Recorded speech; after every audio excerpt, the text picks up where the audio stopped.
What's up, everybody? It's your girl, Michelle Renee from iamMichelleRena.com. And today I have another amazing, dope Black woman that we're going to be highlighting. If you don't mind, introduce yourself. Tell everybody who you are, where you're from, and what your brand is. All right. My name is Carlye Artis.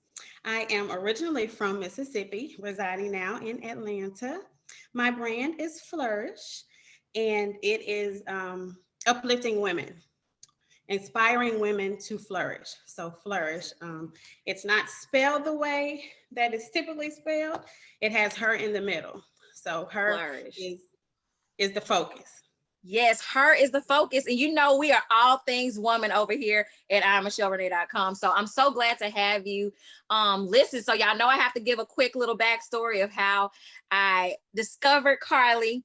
Of course, in our Amazon with Anitra group, I tell y'all that's where all the connects are. 15,000 dope Black people. Well, all people. It's not really just Black people, but it's a lot of dope Black women in that group. Let's just keep it real. But you posted a post sharing your book, a devotional for women called Flourish. And I was intrigued. So I immediately clicked the link and I was like, yeah, let me go ahead and buy that. And I literally bought it the moment you posted it. But as time would have it, literally a month ago today, I went down and couldn't do anything, had no mobility, just couldn't, function in my normal capacity from sitting up to doing anything. So reading was not at the top of my list. Literally, God said rest and I had to rest. Mm-hmm. So a few days ago, I picked up the book and I'm like, okay, I got this interview coming up and I want to make sure that I'm versed in it. But also, I just want to know, as I'm always seeking to be, as I told you earlier, encouraged and uplifted as a woman from the perspective of a woman. I recognize that the Bible is clearly written by a male.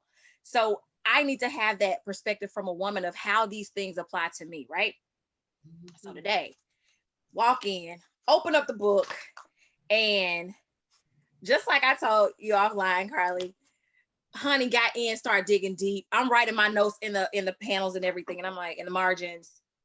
And I said, why is she in my business? Why is she in my business? Because homegirl, it looked like you took my journal and was like, let me go ahead and read her since she want to write about this. Let me make sure. And I'm just like, oh, I actually sent my husband a message and I was like, look, we want to plant new seeds. I said, but we can't plant new seeds yet because we got old roots that got to be dug up. He's like, that's deep. I said, I'm not going to even lie. That's not mine. That's not mine.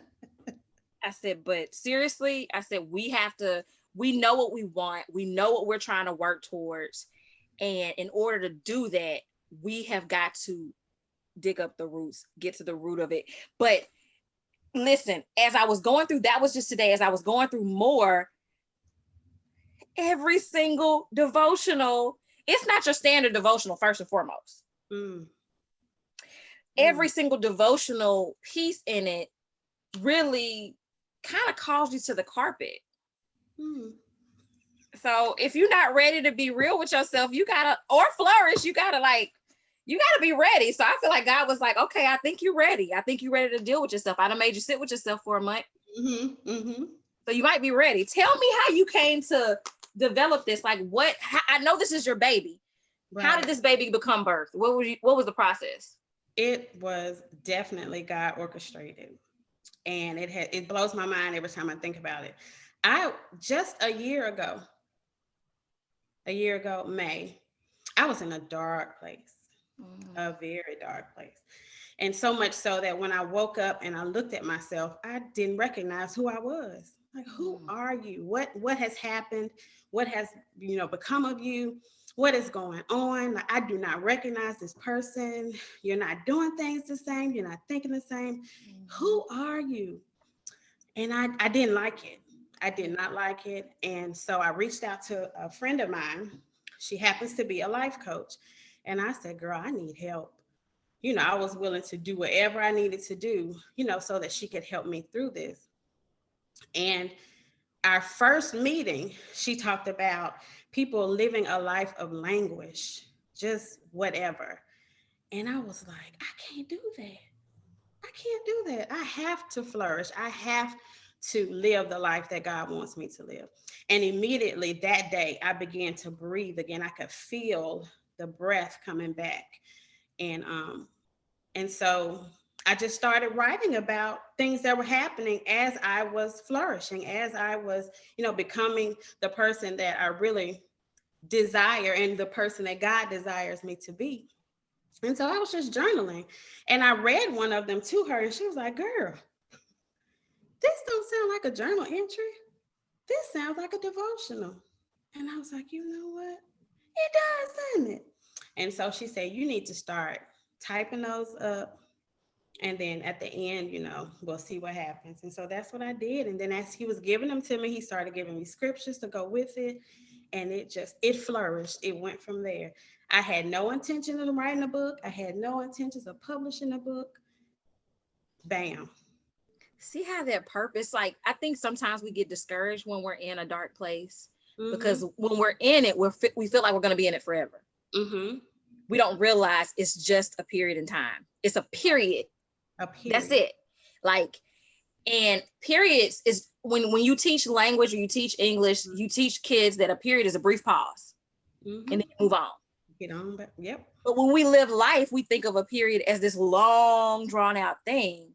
And it's not. It's just this brief pause. So I listen to that and I get encouraged, because I've had those moments where I wake up and I'm just like, oh, girl, you a mess. Right. You a real mess, and you need to get it together, and don't really know how. But you just spoke to something that's so powerful. It's like seeking someone outside of yourself to kind of help you hold that mirror up and say, okay, so now we've addressed what we don't like or what we're uncomfortable with or what we want to change. Let's do something about it. That's it. Let's do something about it. So I would not do that. I was holding stuff in. I was the friend that people came to. What I look like saying something's wrong with me. I'm the strong one. Not today. I just had to really just let it all go, because I knew that's not where I wanted to be, nor is that where God wanted me to be. Yeah. And the strong friend needs support too. The strong friend needs to be poured into, because I too have been the strong friend. I'm certainly not the strong. I've given up my strong friend crown. I put it up there. It's going to stay back there. I'm done. Like, I can be the friend that can hold space for you.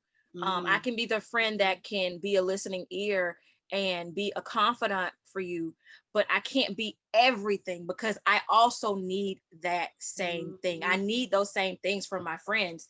And so I learned that I had to find spaces and people that honor that. And that hard part is about boundaries. And you even covered that really quickly about, in getting to the root of things, you want to plant seeds, you want to do new stuff, you got to be able to create a space for it. You can't do it when all that old muck and stuff is still in there. Come on. It's hard. And the harder part is the look in the mirror and saying, I don't like what I see. Right. Because a lot of times we're being encouraged to like affirm and to do all these things. But yes, you can be affirmed and you can speak life and all those things, but are you speaking life in truth? Right. That's the hard one. The hardest, yes. Because here recently I've had to realize, because I'm still flourishing. I haven't arrived. I'm still getting there. And so I had to have a conversation with myself about being true to myself. So for the past few days, for the past few weeks, I've just been writing in my journal, to thine own self be true. You have to be true to yourself. The one person you can't lie to is you. Now you can put on a mask for everybody else, but you can't do it for you. So you have to be. I think we've done a good job of figuring out how to lie to ourselves, though. Oh, yeah. And I think the hardest conversation with yourself is the one where you have to be truthful and you have to call yourself out. And when we're not ready for it, we become busy with other things. Oh, I'm gonna deal with that, but first I got to do this, or first I got to do that. And so we find every excuse in the book to not hold ourselves accountable in a lot of ways. And so I think we all are trying to flourish and we're all trying to grow.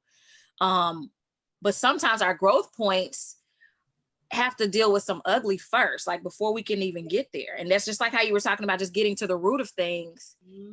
You got, before you can do any of this, before you can really bloom like you want to bloom, you got to address what's going on. You got to address the darkness. You got to do the work to make sure that you're going to be strong enough to overcome some things, that you're going to be strong enough to let go of some things. That's right.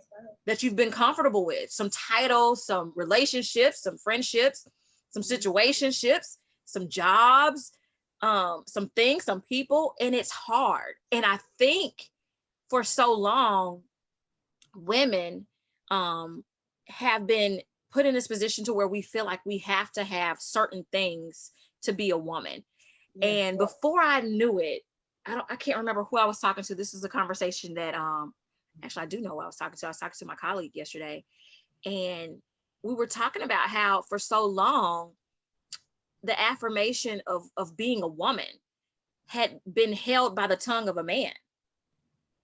Mm-hmm. And I was like, but a man can't tell me how to be a woman. Right. Like, just like I can't tell him how to be a man. Like, I'm going to be a woman because I'm a woman. Mm-hmm.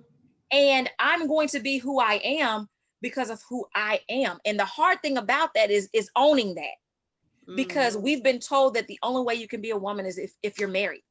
Mm. The only way you can be a woman is if you have children. It doesn't define you as a woman. Like, you can be a woman without those things too.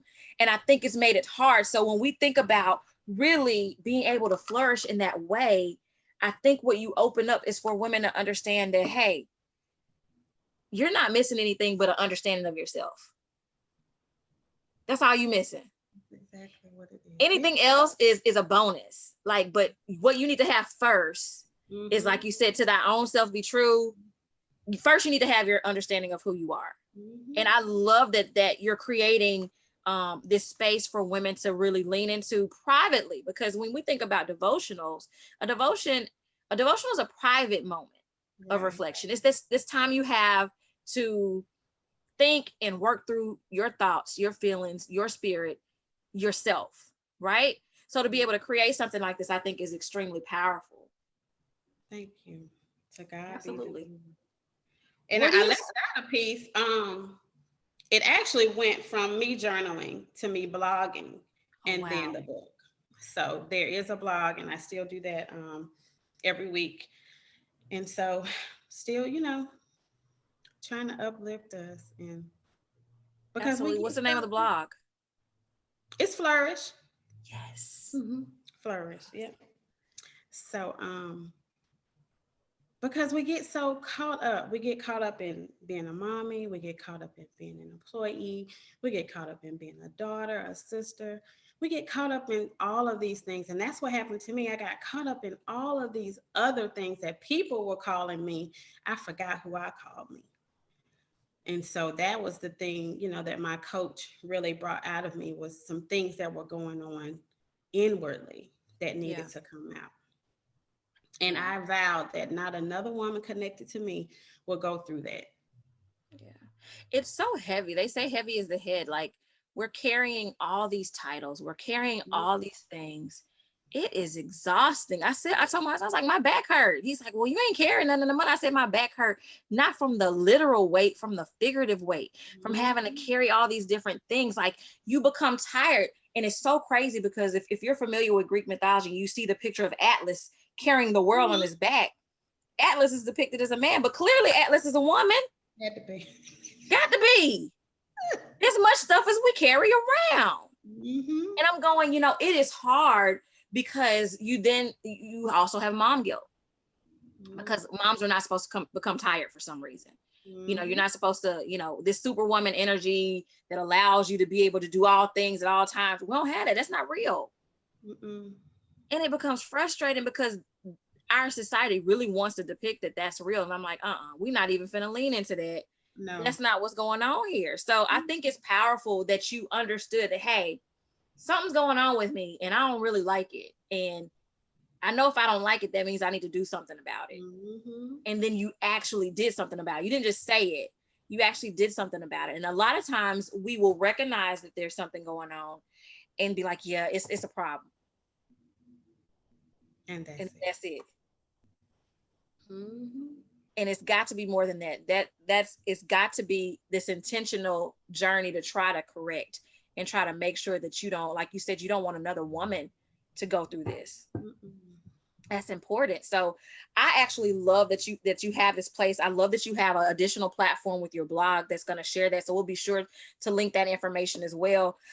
What are you looking to see happen from this Flourish movement? I'm gonna have to refer you to God on that one. Because remember, God, what you want her to do with this? I'm taking it one day at a time. Whatever he tells me to do. I do have a Facebook page, and sometimes I go live, and I'll pray because I am an intercessor. So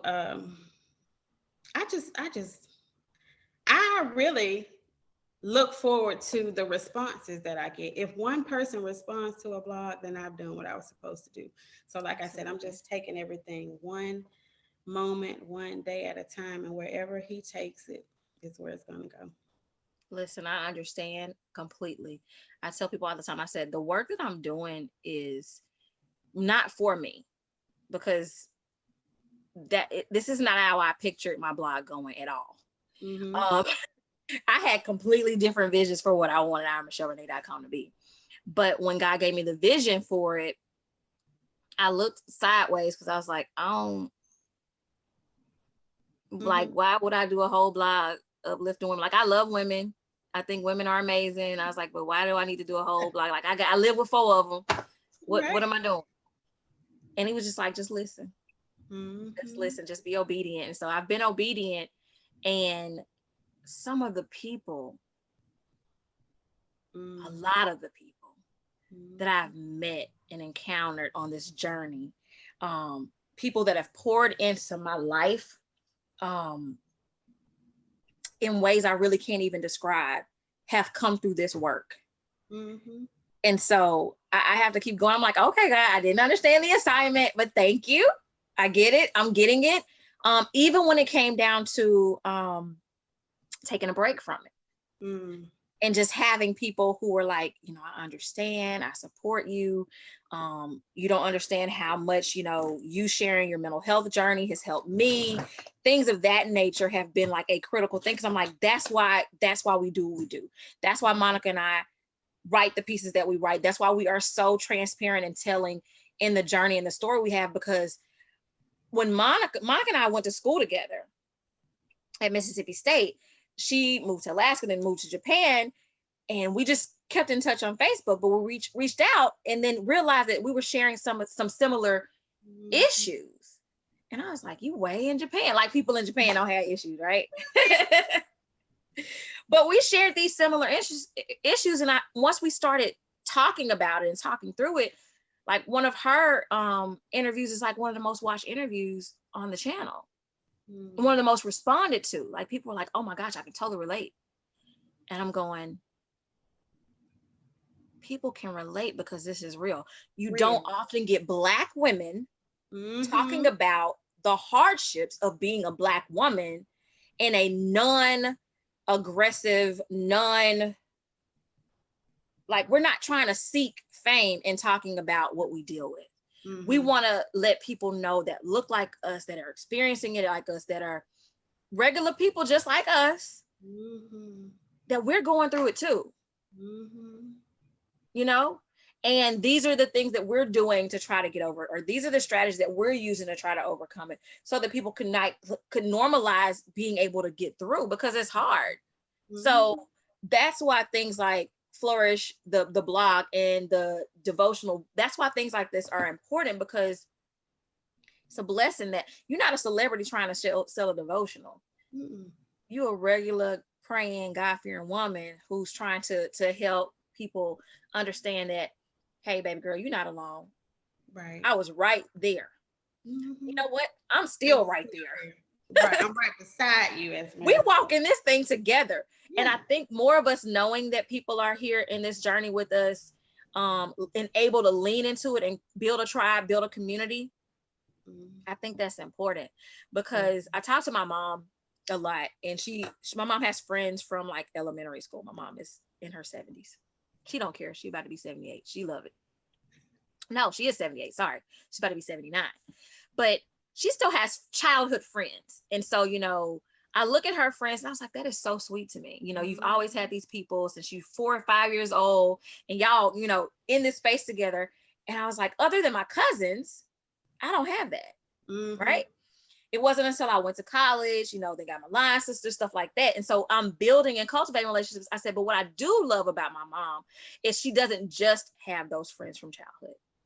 Every phase of life, she made friends. She got girlfriends from New York. She got girlfriends from Meridian, Mississippi. She got girlfriends from Alcorn and Mississippi. Like, she's built all these relationships with women throughout her journey that have continued to pour into her life. And so she set a good example for me of women having friendships. And so that's what I seek to build, is women in my circle, in my tribe, and then share them with people who can really build us up, because we are so much stronger and better together than when we're just trying to figure it all out on our own. We don't have to. Why do something on your own? You don't have to. So I think it's amazing. You've overcome a lot in this last year, and you're literally living to write and tell that story. And I think that's beautiful. And you're still writing the story. Tell people how they can get in touch with you and connect with you, where they can purchase the book, how they can follow the blog. Give us all of your contact and your social media and everything. Okay. Well, the Facebook page for Flourish is flHERish, FL-HERish. So that's Facebook. Gmail, the letter C, her, flHERish, the regular flourish, FLOURISH, at gmail.com. Those are the best ways. Amazon, you can find the book on Amazon, and it is flHERish, and it's a devotional for women. And it comes right up when you put it in Amazon. If you want an autograph copy, I can do that as well, but just send it to the Gmail and let me know your information, and we will get you an autograph copy. Wonderful. Let our people know, what's one word that describes or that affirms who you are? Resilient. Resilient. Tell us why. Hits bouncing back. Yeah. But I have not always been that way. So this is my word for this season, is resilient. It may be something else next season, because that's how it is, our lives. We go through seasons, but I've had to bounce back from a lot. Absolutely. Absolutely. Is there anything else you want to share with our readers, our watchers, anybody, our listeners? No, well, just be on the lookout. This is not the last Flourish. I know I said I didn't know where I was going, but I do know that I'm in the middle of another one. So there will be another one. And I just want to keep uplifting us. Yeah. Well, I'm so proud of you. Thank I you. know that sometimes when we go through things, before we can come out and be resilient, it breaks us first. Resilience is sometimes built from having been broken first. So I'm proud of you for leaning into your resilience and still pushing through to provide something that helps us to become resilient. So thank you for sharing your journey with us. We appreciate it. And y'all, make sure you go follow her on Facebook, FL-HERish, Flourish, on Facebook, and then check out iamMichelleRena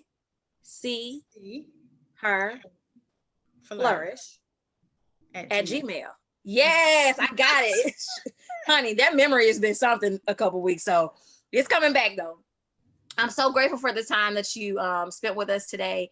Thank you so much for just sharing with us your journey and what you are going through and what you're experiencing and how you're seeking to help empower others. Y'all, I know you probably need some prayer sometimes, so make sure you follow that Facebook page so that you can grab some of those prayers on live. Go check out her blog and leave some responses. Let her know that it's affecting you, because I think that's really important, is to feed the creators. The creators need to know that the work that they're doing is being seen, heard, and appreciated. So please do that. Support the creators. Speaking of supporting creators, be sure to like, comment, subscribe, share, follow, heart, all that good stuff to iamMichelleRena.com on YouTube, Instagram, Facebook, TikTok, Snap, all of them, y'all, all of them. Do all that. But whatever you do, no matter what you got going on, be sure to protect your energy and protect your peace by any means necessary. All right, y'all have a blessed one. We love you. Thank you so much for tuning in, and we will see you soon.